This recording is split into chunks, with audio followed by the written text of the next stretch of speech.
విడు మొరటోడు అని వాళ్ళు వీళ్ళు ఎన్నెన్ని అన్న పసి పిల్లవాడు నవ్వాడు.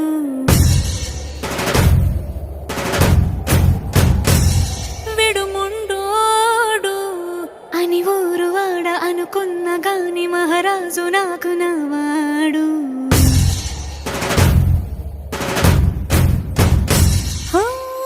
మాట పెడుసైనా మనసులో వెన్న రాయిలా ఉన్నవాడిలోన దేవుడెవరికి తెలుసును నాకన్నా. సూసేకి అగ్గిరవ్వ మాదిరే ఉంటాడు.